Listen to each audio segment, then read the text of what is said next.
اعوذ باللہ من الشیطان الرجیم بسم اللہ الرحمن الرحیم قل هو اللہ احد اللہ صمد لم یلد ولم یولد ولم یکن لہ کفوا احد۔ میرے بزرگان محترم، عزیز دوستو، بھائیو، اہل دل، اہل ذوق، اہل شوق اور اس راہ میں چلنے والے اور اس راہ کے متلاشی سب سننے دیکھنے والوں کو، سب کو میرا بہت بہت سلام۔ جو سلسلہ مضامین شروع ہے، آپ کے ذہن میں وہ تسلسل تو موجود ہوگا اور آپ متواتر ان مضامین کو سن رہے ہیں۔ میں ان مضامین کو ایسے مرحلے پر ختم کرنا چاہتا ہوں جہاں جا کر خالق و معبود، آپ تو معبود، ذاکر و مذکور اور ساجد و مسجود، اس کے تعلقات، باہم اس کے روابط آپ لوگوں تک پہنچ جائیں گے۔ پچھلی دفعہ آپ کو یاد ہوگا میں نے کہا تھا ایک ایسا عالم بھی ہے جسے عالم مثال کہتے ہیں، اور وہ جو عالم ہے جسے عالم مثال کہا گیا ہے، اس کو یوں سمجھ لیجئے، جو کچھ اس عالم میں موجود ہے وہ عالم مثال میں موجود ہے، اور جو کچھ آئندہ ظہور میں آنے والا ہے وہ بھی اس عالم میں موجود ہے۔ اس کے لیے جو ہو چکا ہے وہ بھی موجود ہے، اسے اہل اللہ کی زبان میں عالم مثال کہتے ہیں، اور قرآن کریم کی زبان میں لوح محفوظ کہتے ہیں۔ لوح محفوظ کی جو تعریف قرآن نے ہمارے سامنے رکھی ہے وہ یہ ہے کہ ہر شے کو لوح محفوظ نے احاطہ کیا ہوا ہے، اور کوئی خوشک و تر چیز نہیں جو اس کتاب میں موجود نہیں، یعنی عالم مثال یا دوسری زبان میں لوح محفوظ۔ حضرت امام حسین علیہ السلام نے مرات العارفین میں ایک آیت کا ترجمہ کرتے ہوئے بیان فرمایا، اے بندو، اس رب سے ڈرو جس نے تمہیں ایک نفس سے پیدا کیا۔ وہ ایک نفس کیا ہے؟ حضرت امام حسین علیہ السلام فرماتے ہیں وہ ہے عقل، اور اس سے اس کی بیوی کو پیدا کیا جو نفس ہے، پھر اس سے بہت سے مرد عورتوں کو پیدا کیا، اور یہ کل و نفوس ہیں یا ارواح ملائکہ ہیں، یعنی ایک نفس سے مراد عقل کل، اور اس کی بیوی سے مراد نفس کل۔ جسے عقل کل کہا گیا ہے، اس کو حدیث میں آیا ہے سب سے پہلے مولا تعالیٰ نے عقل کو پیدا کیا، وہ نفس واحد ہے جس سے عالم کو پیدا کیا، وہ عقل کل ہے۔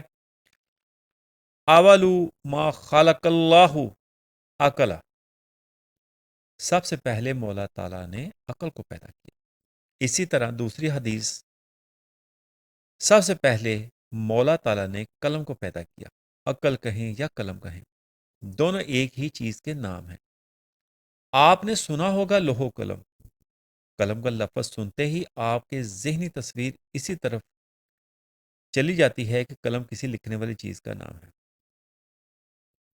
اس سے نقش بنائے جاتے ہیں۔ حضرت رومی رحمۃ اللہ علیہ ارشاد فرماتے ہیں، نفس رحمانی چو دم زد بر قلم، زد ہزارہ نقش بر لوح عدم۔ جب رحمان نے قلم پر دم کیا تو اس نے لوح عدم پر ہزاروں نقش بنا دیے۔ قلم سے یہ تصور ہوتا ہے کہ کسی نقش بنانے والی چیز کا نام ہے، لیکن اہل اللہ نے، صوفیہ کرام نے فرمایا کہ جسے قلم کہتے ہیں اسی کا نام روح ہے، اور اسی کا نام نور پاک محمد صلی اللہ علیہ وآلہ وسلم ہے۔ یعنی قلم، عقل، روح سب ایک چیز ہے۔ اسے ظہور کا پہلا مرتبہ کہا جائے، یا ظہور کا پہلا تعین، یا کلم الاعلیٰ، یا نور پاک محمد مصطفیٰ صلی اللہ علیہ وآلہ وسلم، یہ سب ایک ہی چیز ہے۔ حضرت سیدنا امام حسین علیہ السلام نے فرمایا، جس ایک نفس سے تمہیں پیدا کیا وہ عقل ہے، یعنی نور پاک محمد مصطفیٰ صلی اللہ علیہ وآلہ وسلم ہے۔ وَخَلَقَ مِنْهَا زَوْجَهَا، یہ تو آپ نے سنا ہوگا کہ آدم کی بائیں پسلی سے مائی ہوا کو پیدا فرمایا۔ مفسرین نے لکھا ہے کہ وہی آدم نفس واحد ہے اور ہوا کو نفس کہا گیا۔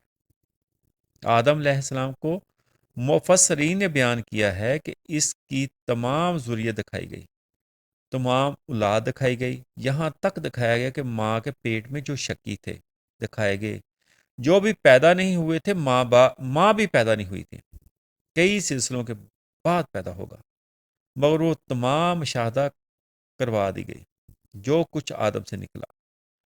آدم سب کے جامعہ ہیں، ہم سب اس میں چھپے ہوئے تھے، اور پھر ذریت آدم سے کفر اور اسلام دونوں پیدا ہوئے، جو بھی نیک و بد ہے سب دکھا دیے۔ علامہ آدم اللہ سماہا کلو کے تحت مفسرین نے کہا معلوم ہوا آدم کیا ہے، معلوم ہوا کہ آدم کیا ہے جس میں ساری ذریت چھپی ہوئی تھی، ہوا کیا ہے جس سے تمام ذریت نکل رہی ہے، ظاہر ہو رہی ہے۔ اہل اللہ نے کہا وہ جو عقل کل ہے اس کو کلم الاعلیٰ بھی کہتے ہیں۔ نفس کل کا نام لوح محفوظ ہے، جو کچھ قلم میں چھپا ہوا تھا وہ لوح محفوظ میں ظاہر ہوا۔ قلم مجمل ہے، لوح محفوظ مفصل ہے۔ قلم عالم امر کی ام الکتاب ہے اور لوح محفوظ کتاب المبین ہے۔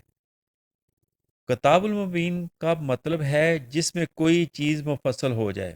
پھر سمجھیے ایک اور مثال سے، دائرہ ہے اور نقطہ ہے، جو دائرہ میں ظاہر ہے وہ نقطہ میں چھپا ہوا ہے، یعنی جو کچھ قلم میں لوح محفوظ میں ہے تو پھر کون سا علم ہے جو حضور صلی اللہ علیہ وآلہ وسلم سے پوشیدہ رہا۔ اس مرتبہ کے اعتبار سے حضور ام الکتاب ہیں اور لوح محفوظ کے مرتبہ کے اعتبار سے کتاب المبین ہے، یعنی نقطہ میں دائرہ ہے اور دائرہ میں نقطہ ہے، دونوں ایک دوسرے سے الگ نہیں۔ میں نے اپنی مثنوی میں لکھا چوں بکثرت نقطہ وحدت چھدی دائرہ نقطہ مرکز توئی۔ جب تو وحدت کے نقطے کو کثرت میں تقسیم کرے گا تو دیکھے گا کہ اس کے دائرے اور نقطے کا مرکز تو ہی ہے۔ چوں شدہ فیض تو عالم آفرین شد و جودت رحمت للعالمین نظامی۔ جب آپ کا فیض پورے عالم میں پھیل گیا تو آپ کے ذات گرامی کو دونوں عالم کے لیے رحمت بنا دیا۔ نقطہ سے دائرہ کی پرورش ہو رہی ہے۔ اے محبوب تجھ کو نہیں بھیجا جہاں کی رحمت بنا کر بھیجا ہے۔ یہ وہ مرتبہ ہے، اس مرتبے میں سے فیض عام ہو رہا ہے۔ یہ روح کا مرتبہ ہے۔ روح کبھی نہیں کہتی کہ میں کافر کو نہیں پالوں گی، وہ یکساں پالتی ہے۔ جب حضور علیہ السلام کو روح کے مرتبہ کے اعتبار سے دیکھا جائے تو تمام جہان حضور سے پرورش پا رہے ہیں۔ حضور نہ ہوتے تو کچھ بھی نہ ہوتا۔ حضور صلی اللہ علیہ وآلہ وسلم سے فیض پا کر تمام جہاں مارد وجود میں آیا۔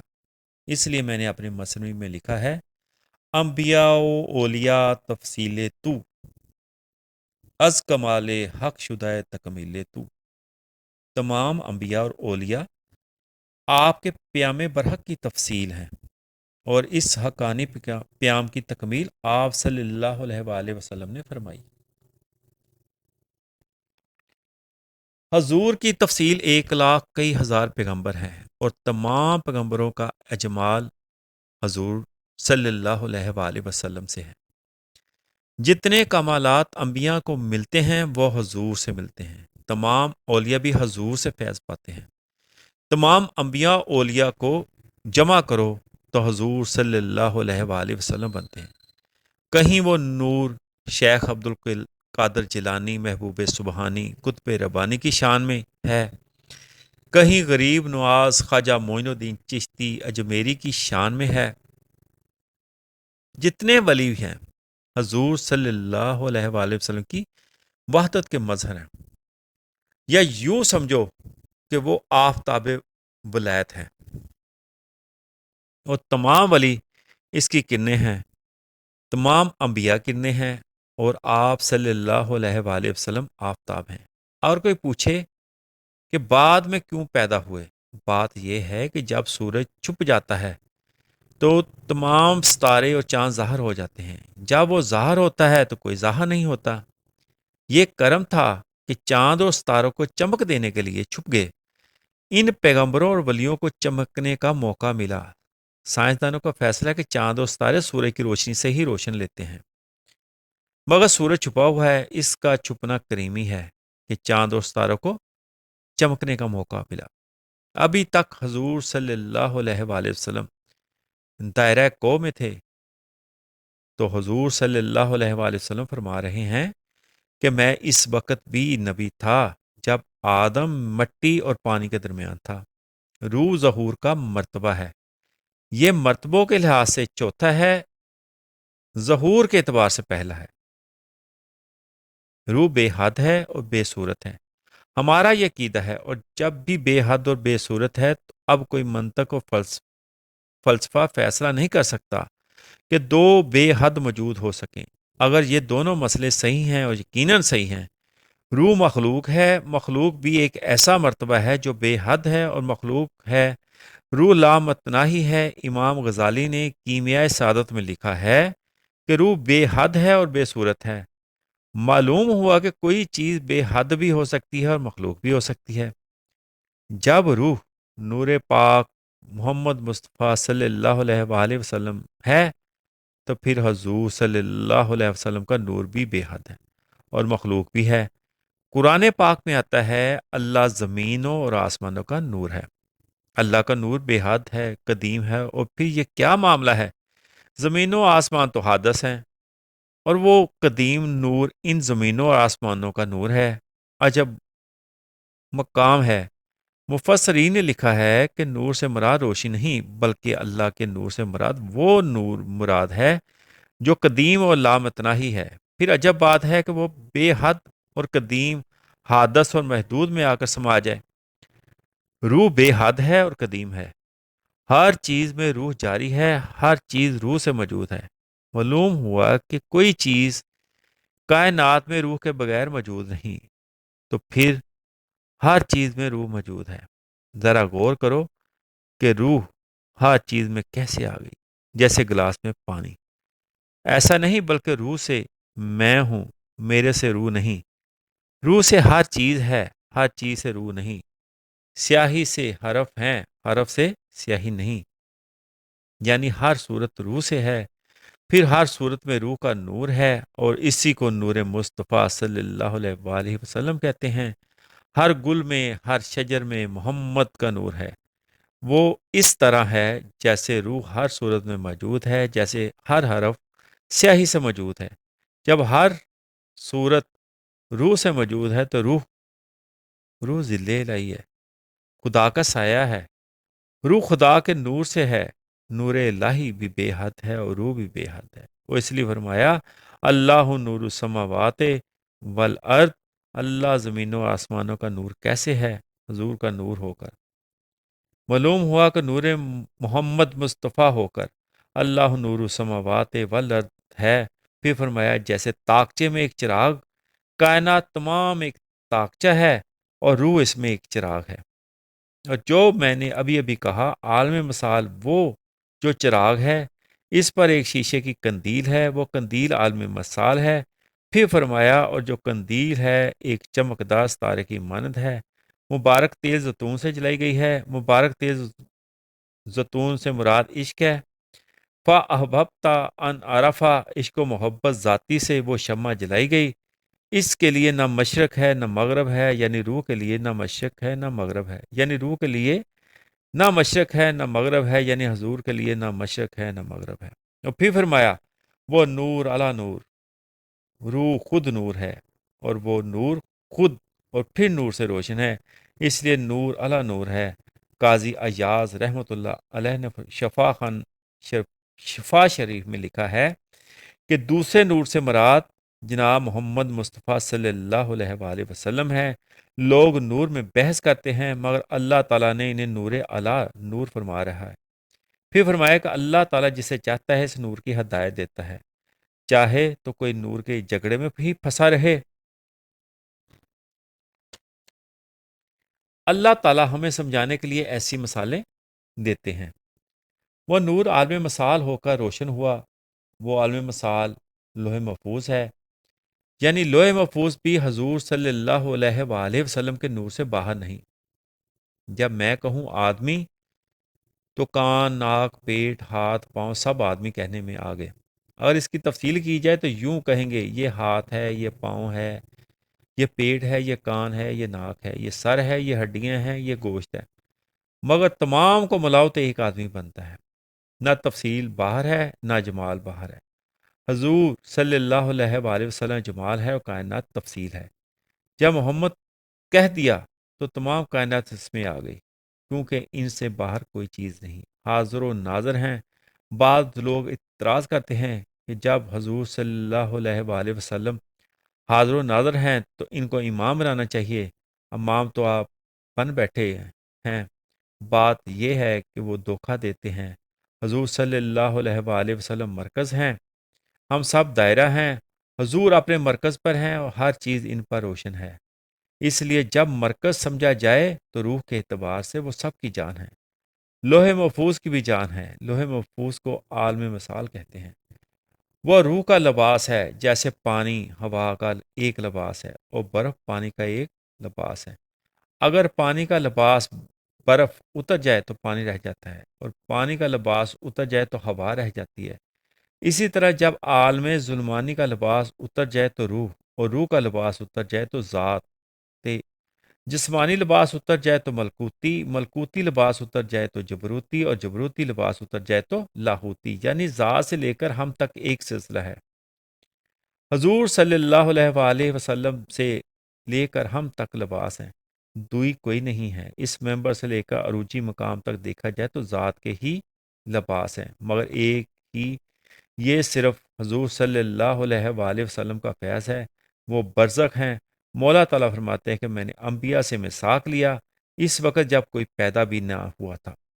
معلوم ہوا کہ میثاق کا وعدہ روح کے اعتبار مرتبہ میں لیا ہے، وہاں زمان و مکان کی قید نہیں۔ پھر وہ کانفرنس کہاں ہوئی؟ تمام انبیاء روح میں تھے اور روح میں گنتی نہیں، روح ایک ہے اور روح حضور صلی اللہ علیہ وآلہ وسلم ہے، یعنی تمام مرتبے حضور کے ہی تھے، اور تمام مرتبوں سے اقرار رہے کہ تم اس کے مرتبے ہو، یہ تمہارا اصل ہے، اس کو یاد رکھو، ابھی سے اس پر ایمان لے آؤ۔ منوایا گیا تم اس کے مرتبے ہو۔ حضور صلی اللہ علیہ وآلہ وسلم کی تفصیل کریں تو تمام کائنات بنتی ہے، بند کرو تو حضور صلی اللہ علیہ وآلہ وسلم بنتے ہیں، اور پھر تمام حضور صلی اللہ علیہ وآلہ وسلم پر ایمان لے آئے۔ جب عیسیٰ امتی بن کر آئیں گے، کس لیے؟ کیونکہ وہ وعدہ کر چکے ہیں، اس لیے نبوت کا دعویٰ نہیں کر سکتے۔ وہ تمام انبیاء حضور پر ایمان لا چکے ہیں، اب دوبارہ کوئی گواہی کی نہیں ہوگی، اور بقیہ کثر مسجد اقصی میں پوری ہو چکی ہے۔ جب مسجد اقصی میں تشریف لائے تو حکم ہوا جاؤ، جا کر میرے محبوب پر ایمان لاؤ اور نماز بھی پڑھو۔ تمام انبیاء نے پڑھی، ازل کے دن بھی تصدیق کروائی، اور پھر مسجد اقصی میں بھی تصدیق کروائی۔ بہرحال میں یہ کہوں گا عالم مثال جو ہے اس سے ہم کیسے آ رہے ہیں؟ روح کا لباس عالم مثال، اور عالم مثال کا لباس عالم جسام، اور عالم جسام سے عالم ارواح تک دو تین چار نہیں، گنتی نہیں، لباس دوئی نہیں، غیریت نہیں ہوتی، ایک اضافیت ہوتی ہے۔ جو اجسام سے ملکوت میں پہنچ گیا اس کا بدن ملکوت ہو ہے اور جان روح ہے، اور جو روح کے مقام میں چلا گیا اس کا بدن روح ہے اور ذات اس کی جان ہے۔ حضور کا بدن روح ہے اور ذات اس کی جان ہے، ان کے درمیان تو پردہ ہی نہیں۔ ہم ترقی کریں تو تمام مرتبے راستے میں آئیں گے، ملکوت ہے، جبروت ہے، پھر لاہوت ہے، مگر حضور صلی اللہ علیہ وآلہ وسلم تمام مرتبوں میں روح بن کر سمائے ہوئے ہیں۔ ہر چیز کی ایک مثالی صورت ہے، دریا بہہ رہا ہے، کوئی ایسی چیز نہیں جس میں بلبلا ڈر رہا ہو، بلکہ سمندر کا ہی کمال ہے کہ کم بلبلا بن جاتا ہے۔ علمی صورت میں عالم مثال خود بخود ڈل رہا ہے، یعنی سابطہ کی صورتوں میں عالم مثال ڈل رہا ہے۔ اے محبوب فرما دے، اگر سمندر سیاہی بن جائے تو سیاہی ختم ہو جائے، اللہ تعالیٰ کے کلمات ختم نہ ہوں۔ عالم مثال وہ صورتیں لکھ رہا ہے، اگر کئی عالم مثال پیدا ہو جائیں تو پھر بھی اللہ تعالیٰ کے علم میں کوئی کمی نہیں ہوئے گی، اور اللہ تعالیٰ کے علم میں صورتیں کبھی بھی ختم نہیں ہو سکتی۔ عالم مثال سے یہ صورتیں ظہور میں آ رہی ہیں، جیسے کسی کی صورت ہے، اس میں ظاہر ہو رہی ہے، اس ظلمانی لباس میں آ رہی ہے۔ یہ ظہور کا آخری مرتبہ ہے اور درجہ ہے۔ ان تمام مرتبوں کو جمع کر دو تو ایک انسان کامل بنتا ہے، اور وہ انسان کامل کون ہے؟ حضور صلی اللہ علیہ وآلہ وسلم ہے۔ حضور صلی اللہ علیہ وآلہ وسلم وہ انسان کامل ہے جو تمام مرتبوں کے جامع ہیں۔ حضرت محمد شفستری رحمۃ اللہ علیہ فرماتے ہیں، جہاں انسان شددد انسان جہانے، از پکیزہ تنبوز بیانے۔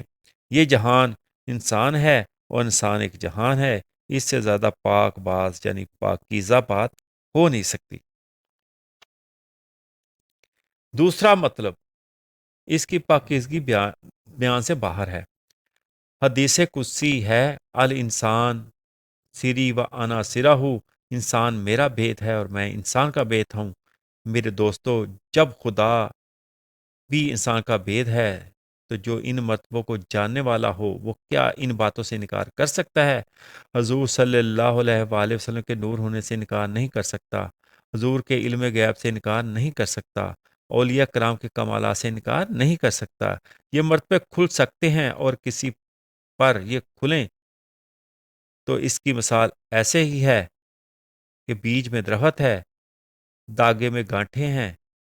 بیک رحمت اللہ علیہ فرماتے ہیں، بیکھا بوکھا کوئی نہیں، ہر کی گٹری لال، گرا کھول نہیں جانتے اس بد رہے کنگال۔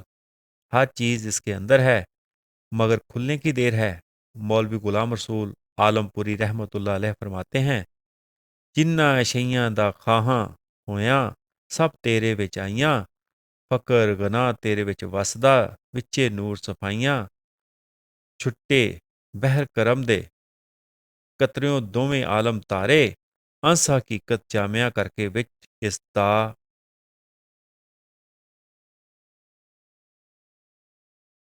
اگر میں اپنی حقیقتوں کا پتہ نہیں کرتا تو میرا قصور ہے۔ میرے اندر فرشتوں کے کمالات موجود ہیں، میں خدا کا بید ہوں، وہ بھی مجھ پر ظاہر ہو سکتا ہے، اور جب ظاہر ہو جائے تو ہو سکتا ہے کہ کہہ اٹھوں آنا الحق۔ ایسا ہو سکتا ہے کیونکہ حدیث قدسی ہے کہ جو اس مقام میں پہنچتا ہے اس کا سننا بولنا پکڑنا خدا کا ہو جاتا ہے۔ شیخ الاکبر محی الدین ابن عربی رحمۃ اللہ علیہ فرماتے ہیں، بندہ بن خدا نہ بن، کیونکہ خدا بنا تو حق دینے پڑیں گے۔ رب رب ہے چاہے کتنی نزولی مراتب میں آئے، بندہ بندہ ہے چاہے کتنی ترقی کرے، دنا کے مقام پر بھی بندہ ہی رہا۔ تو معلوم ہوا کہ بندہ بن خدا نہ بن، یہ اسی کا کام ہے، وہی ہے جو حق ادا کرتا ہے۔ خدا بن کر لینا کیا ہے؟